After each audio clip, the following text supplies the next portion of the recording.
Hi, welcome to So Get the Podcast. I'm KD. Let's get the show started. Show brought to you by The Look of Greatness. Before I get the show started, my thoughts and prayers goes out to everyone. I hope everyone's doing good and take care of one another. Okay, so I have a few talents that I want to bring to you all's attention. No particular order, but I'm gonna start off with Elliot Cadeau. He's a 6'1", 180 point guard. High school went to Bargain Catholic.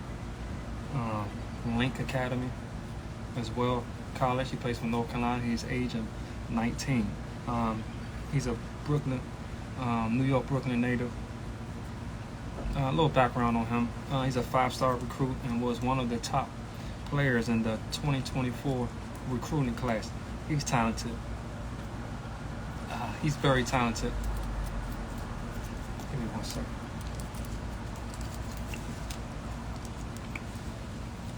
He's very talented.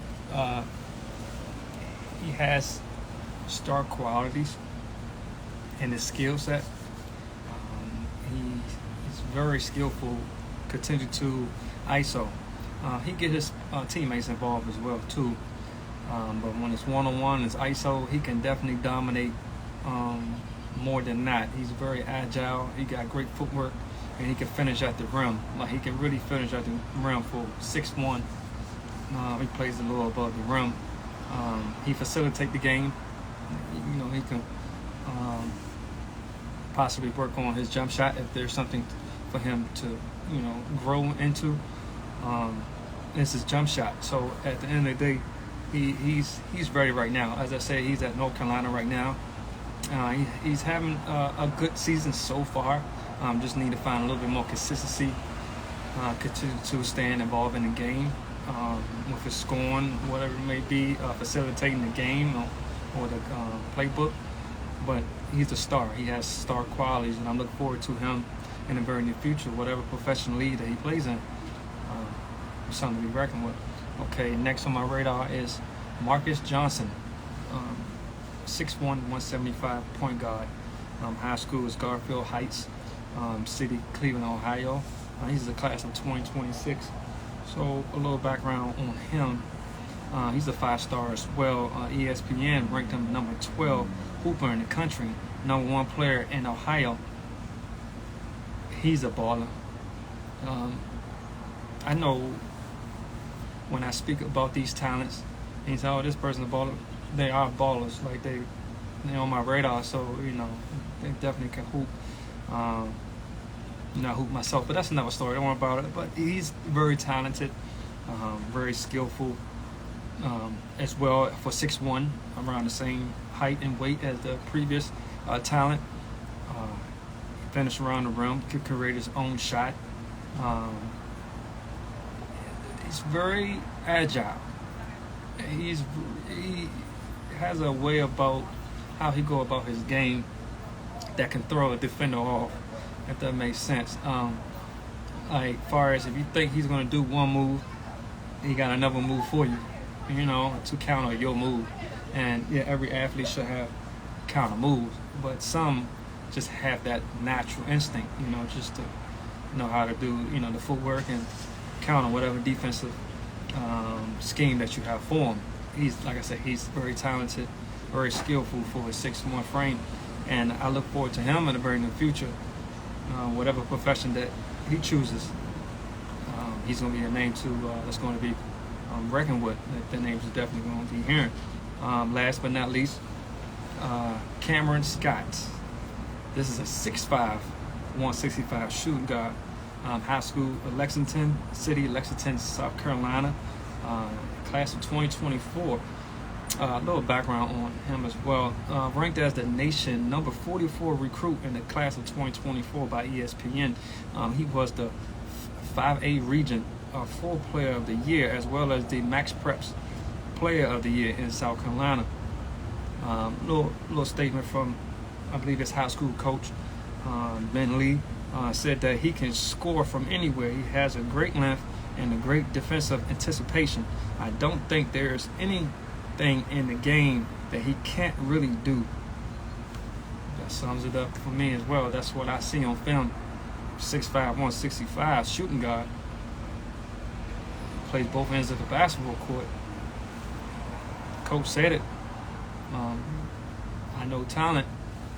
He has it. He's a star in the making as well. He has the skill set. All three of them do.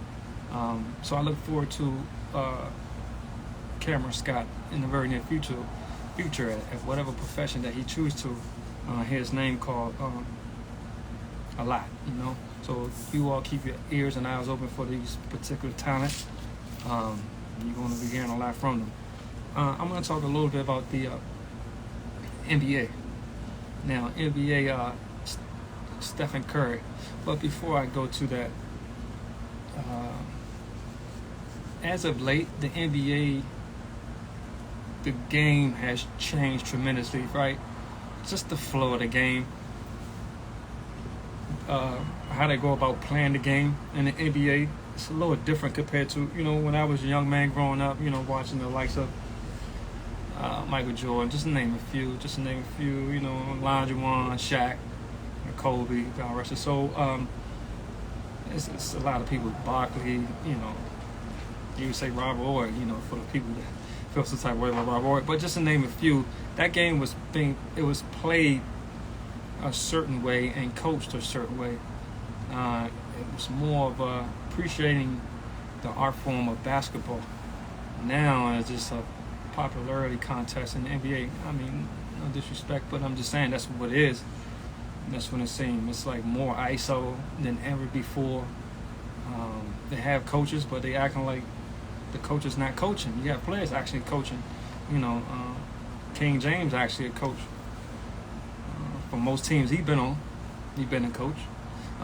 He has the knowledge to do so. I mean, he has the IQ.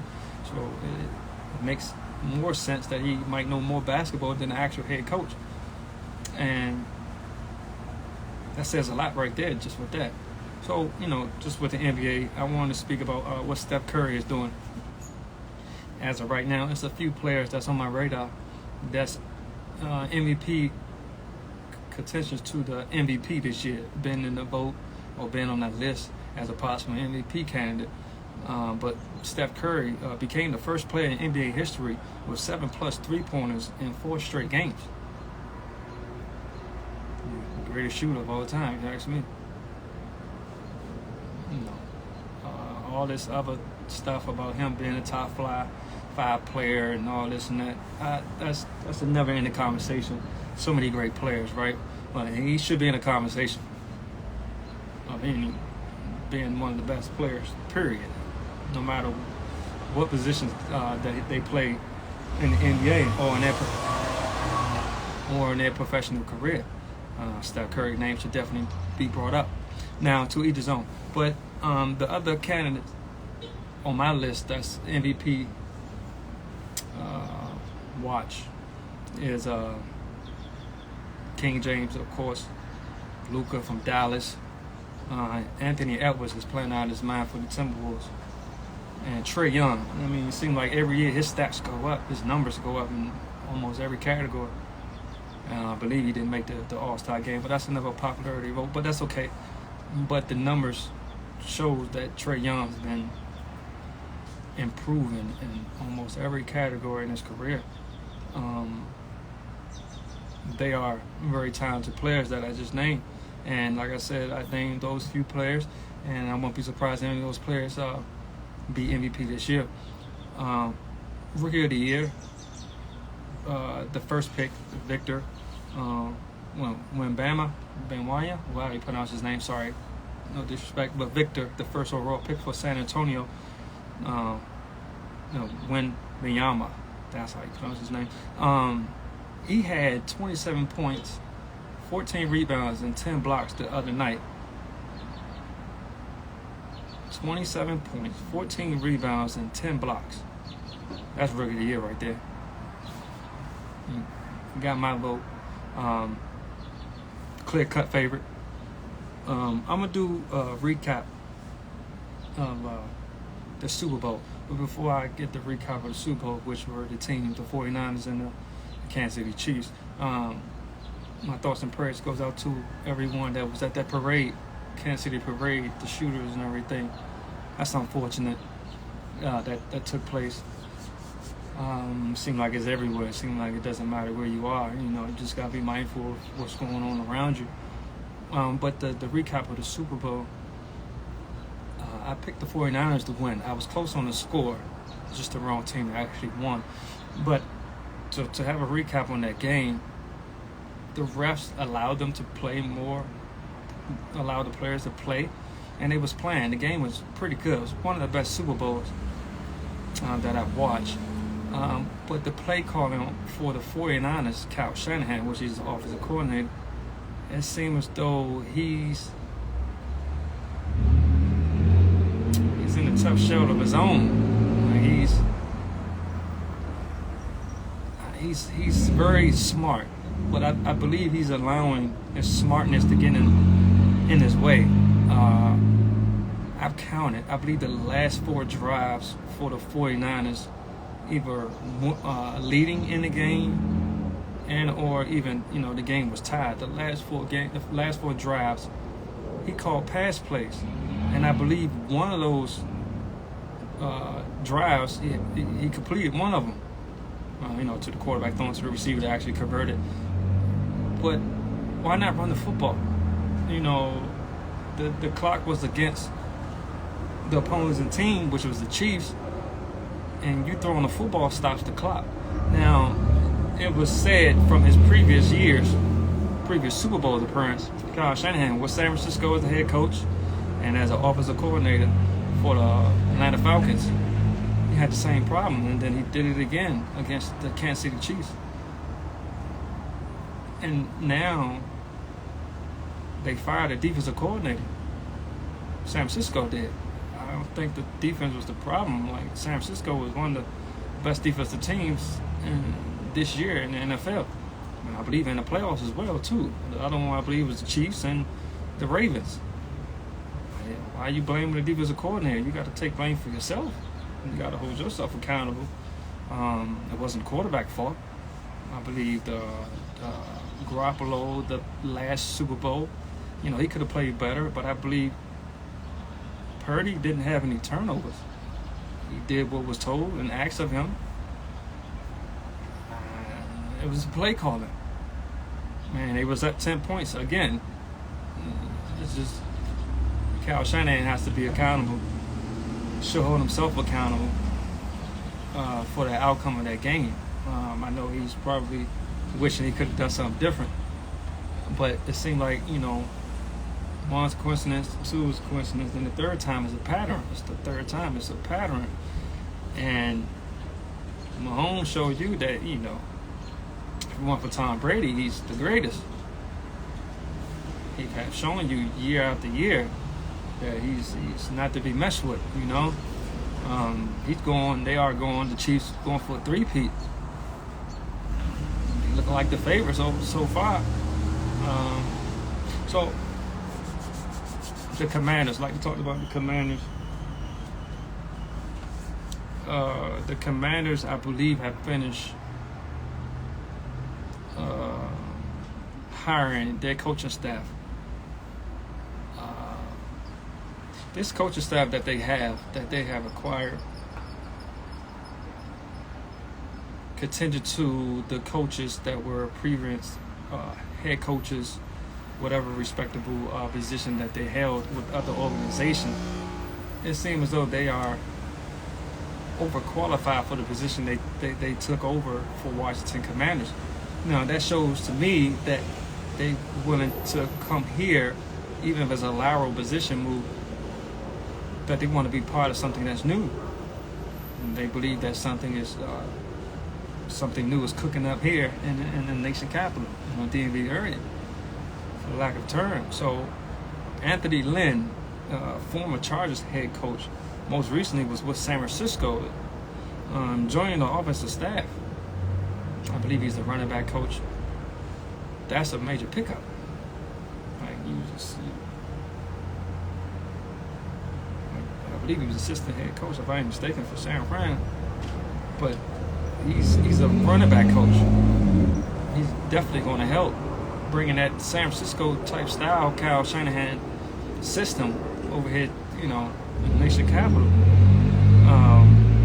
Kent Norton Jr., will be the linebacker coach for the Commanders. He was previously with Dan Quinn in Seattle back then. He just came from Seattle, so he stayed. Ken Orr Jr. was known as one hell of a player. And for him to coach the linebackers, that's only going to make the linebackers better compared to the coaching staff that was here last year. Respectfully, they had Ron Rivera, Jack Del Rio, and then they had the coaching staff that was underneath of them. But they also, what's his name, Lance Newmark is the new Commanders assistant GM. He was with the Lions for over 20 plus years. Now he will work with Adam Peters. They familiar with one another, and I believe he's more of a personnel department ordeal. He knows talent. He got an eye for talent, and like I said, he's relatively young. I believe he's in his early 40s. Man, he was with the Lions in his early 20s, so he got 20 years plus experience. You know a thing or two. Yes, he was part of the Detroit Lions when they went over 16, but that is near there. That's just back then he didn't really have so much say so. So he would have a lot of input and or say so with the Commanders. And now look at the Lions as of late. That's a good organization going forward because they're not the old Lions. I wanted to say that the coaches that the fans previously and or the old media was expecting the Commanders to hire, possibly Ben Johnson. I gave a list. I didn't really have no favorites. Ben Johnson and or I believe his name is McDonald, that went to Seattle. I don't believe he even have his coaching staff assembled yet in Seattle. And looking at this lineup, coaching staff that Dan Quinn has assembled, that shows you that he has great relationship in the league. You know, it's all about relationships, not about what you know, it's about who you know. And the draft is coming up, and I haven't done a mock draft yet, but I surely will. And I will only do one. Man, I've said numerous shows that Marvin Harrison Jr. should go number one if Chicago keep the number one overall pick to help, Justin Fields. It just seemed like that's the right thing to do since, Keyshawn Johnson back in '96. And we'll see how that works. But the quarterback that they naming, the Drake Mays, the Jaden Daniels, and the Khalid Williams, it's going to be a very interesting draft. And leading up to the draft, if no one have traded up for any of the top 3 picks to draft a quarterback, I'm still going to do a mock draft, and then we just go from there. So, closing out, just everyone to take care of one another, and appreciate everyone tuning in, and check out the merch on the I believe it's in the bio. You click the link, go from there. Appreciate everyone for still supporting this channel. Hi, I'm KD. This is So Good the Podcast. Show brought to you by The Look of Greatness. Have a good one.